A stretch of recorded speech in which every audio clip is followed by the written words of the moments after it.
আসসালামু আলাইকুম এভরিওয়ান, সবাই কেমন আছেন? আশা করি সকলে ভালো আছেন। আমি আপনাদের দোয়া ও ভালোবাসায় ভালো আছি। আপনারা যারা আমাদেরকে কমেন্ট করেন যে আমাদের ফুল ফল জালি সবগুলোই ঝরে যাচ্ছে, আমাদের এখন করণীয় কী? তো আপনাদেরকে বলবো, আপনাদের ফুল ও ফল যদি ঝরে যায় বা এখন যেহেতু ফুল নাই গাছে, তাও অনেকেরই লাভই বা অনেক দিকে লাভই আমার কমেন্ট আসে যে আমাদের এখানে এখনও লাভি বা এখনও ফুল আছে, ফল ধরছে, ফল ধরে না। যাই হোক, আপনাদের যাদের ফুল থেকে ফলে রূপান্তরিত হয়েছে, তো এই ফলগুলো তো বাজারজাত করতে হবে।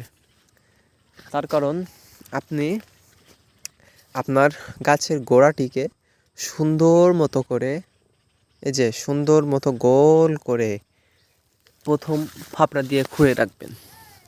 খোঁড়ার 2 থেকে 3 দিন পরে সার আপনি পাইল দিবেন, এই মাটির সাথে সার পাইল দিয়ে এভাবে রেখে দিবেন। তারপরে আপনি আপনার গাছের আগে যে ছালগুলো কাটা ছিল, বা যদি আপনি এখনও না কাটেন তাহলে প্রথমে একটা দাগ দিয়ে দিবেন। এমন দাগ দেওয়ার পরে একটি ছাল কেটে নেবেন। দ্বিতীয়ত, যখন আপনার ফুল বা ফল দ্রুত পাকার জন্য ডাল কাটবেন, তখন সেই ডালটা নিচ থেকে কাটতে হবে। তখন নিচ থেকে কাটার পরে আপনার ডালের গ্রোথ কম হবে, ফুল ও ফল জালি খুব দ্রুত মোটা হবে এবং দ্রুত উত্তোলন করারও সুবিধা পাবেন। আসসালামু আলাইকুম, আজকের ভিডিওটি এত পর্যন্ত। যদি ভালো লেগে থাকে অবশ্যই সাবস্ক্রাইব করে রাখবেন। আশা করি আপনার মূল্যবান কাজে আসবে।